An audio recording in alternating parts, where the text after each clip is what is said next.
I'm happy to join with you today in what will go down in history as the greatest demonstration for freedom in the history of our nation. 50 years ago, a great American, in whose symbolic shadow we stand today, signed the Emancipation Proclamation. This momentous decree came as a great beacon light of hope to millions of Negro slaves who had been seared in the flames of withering injustice. It came as a joyous daybreak to end the long night of captivity. But 100 years later, the Negro still is not free. 100 years later, the life of the Negro is still sadly crippled by the manacles of segregation and the chains of discrimination. 100 years later, the Negro lives on a lonely island of poverty in the midst of a vast ocean of material prosperity. 100 years later, the Negro is still languished in the corners of American society and finds himself an exile in his own land. And so we have come here today to dramatize an shameful condition. In a sense, we have come to our nation's capital to cash a check. When the architects of our republic wrote the magnificent words of the Constitution and the Declaration of Independence, they were signing a promissory note to which every American was to fall heir. This note was a promise that all men, yes, black men as well as white men, would be. It is obvious today that America has defaulted on this promissory note, insofar as her citizens of color are concerned. Instead of honoring this sacred obligation, America has given the Negro people a bad check, which has come back marked insufficient funds. But we refuse to believe that the Bank of Justice is bankrupt. We refuse to believe that there are insufficient funds in the great vaults of opportunity of this nation. So we have come to cash this check, a check that will give us upon demand the riches of freedom and the security of justice. We have also come to this hallowed spot to remind America of the fierce urgency of now. This is no time to engage in the luxury of cooling off, or to take the tranquilizing drug of gradualism. Now is the time to make real the promises of democracy. Now is the time to rise from the dark and desolate valley of segregation to the sunlit path of racial justice. Now is the time to lift our nation from the quicksands of racial injustice to the solid rock of brotherhood. Now is the time to make justice a reality for all of God's children. It would be fatal for the nation to overlook the urgency of the moment. This sweltering summer of the Negro's legitimate discontent will not pass until there is an invigorating autumn of freedom and equality. 1963 is not an end, but a beginning, and those who hoped that the Negro needed to blow off steam and will now be content will have a rude awakening. If the nation returns to business as usual, there will be neither rest nor tranquility in America until the Negro is granted his citizenship rights. The whirlwinds of revolt will continue to shake the foundations of our nation until the bright day of justice emerges. But there is something that I must say to my people who stand on the warm threshold,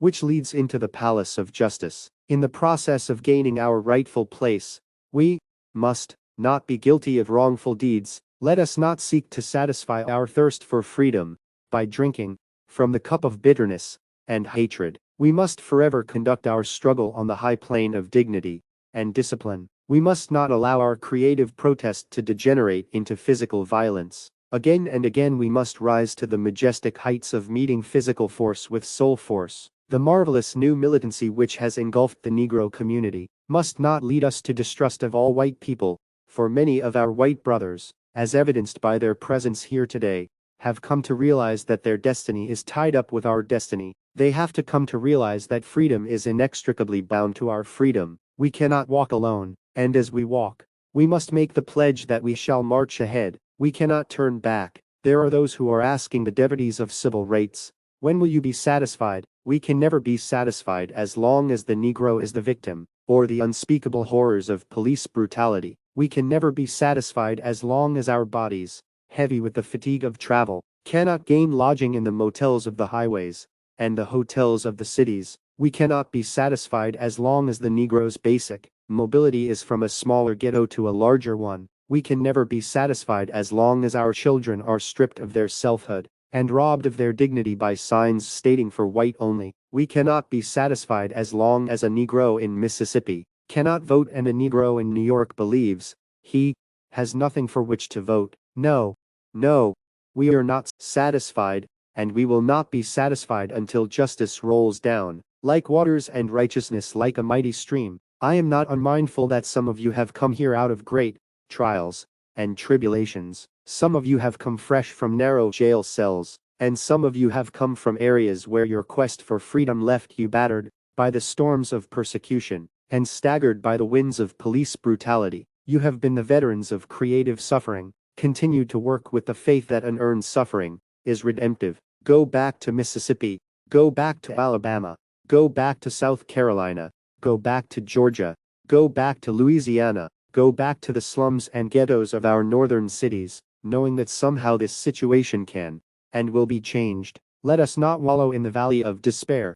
I say to you today, my friends, and so even though we face the difficulties of today and tomorrow, I still have a dream. It is a dream deeply rooted in the American dream. I have a dream that one day this nation will rise up and live out the true meaning of its creed. We hold these truths to be self-evident, that all men are created equal. I have a dream that one day on the red hills of Georgia, the sons of former slaves and the sons of former slave owners will be able to sit down together at the table of brotherhood. I have a dream that one day even the state of Mississippi, a state sweltering with the heat of injustice, sweltering with the heat of oppression, will be transformed into an oasis of freedom and justice. I have a dream that my four little children will one day live in a nation where they will not be judged by the color of their skin, but by the content of their character. I have a dream today. I have a dream that one day, down in Alabama, with its vicious racists, with its governor, having his lips dripping with the words of interposition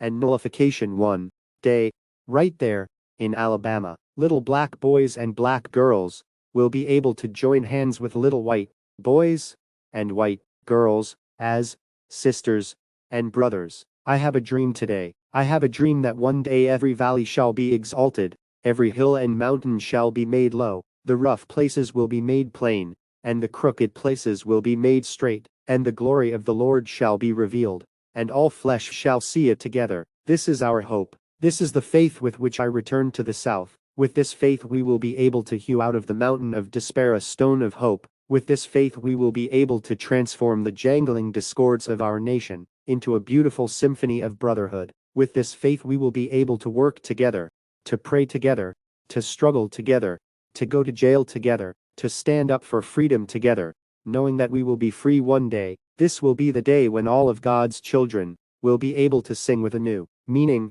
My country, 'tis of thee, sweet land of liberty, of thee I sing, land where my fathers died, land of the pilgrim's pride, from every mountainside, let freedom ring. And if America is to be a great nation, this must become true. And so let freedom ring from the prodigious hilltops of New Hampshire. Let freedom ring from the mighty mountains of New York. Let freedom ring from the heightening Alleghenies of Pennsylvania. Let freedom ring from the snow-capped Rockies of Colorado. Let freedom ring from the curvaceous slopes of California. But not only that, let freedom ring from Stone Mountain of Georgia. Let freedom ring from Lookout Mountain of Tennessee. Let freedom ring from every hill and molehill of Mississippi, from every mountainside. Let freedom ring. And when this happens, when we allow freedom ring, when we let it ring from every village and every hamlet, from every state and every city, we will be able to speed up that day when all of God's children, black men and white men, Jews and Gentiles,